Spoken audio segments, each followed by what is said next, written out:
Hello friends, welcome to Lavanya royal official one more milli vlog. ఎప్పుడు ఇంట్లో ఫుడ్డే కాకుండా అప్పుడప్పుడు బయట ఫుడ్ తినాలని ఎవరికి అనిపించదు చెప్పండి.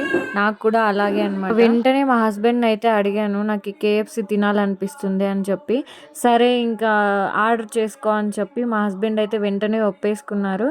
ఇంకా నేనైతే మనం అంత మాత్రం ఛాన్స్ వస్తే ఆగుతామా, స్విగ్గీలో అయితే ఆర్డర్ పెట్టేశాను. స్విగ్గీలో అయితే మా హస్బెండ్ అయితే ఓపెన్ చేస్తూ ఉన్నారు. 2 అయితే ఆర్డర్ పెట్టాను. దాని పేరు కూడా నాకు తెలీదు అస్సలు. ఇంకా దాన్ని ఓపెన్ చేసి చూసానన్నమాట. ఒకటి కేఎఫ్సి, ఇంకొకటి చికెన్ వింగ్స్ అంట, అవి కూడా వచ్చాయన్నమాట. ఇంకా 2 అయితే టమాటో సాస్ వచ్చాయి. ఇంకా మీరే చూసిన వెంటనే ఎప్పుడెప్పుడు తిందామా అనే ఆలోచన ఉన్నిందనమాట. ఇంకా మళ్ళీ దాన్ని కూడా మనం చాలా తినలేము. నేను ఎలా అంటే కళ్ళు కావాలంటుంది, కడుపు వద్దంటుంది అనే టైప్లో అనమాట. వచ్చిన వెంటనే మంచిగా తినేసాను. ఇంకా తినిన తర్వాత మళ్ళీ అస్సలు తినబుద్ధి కాలేదనమాట.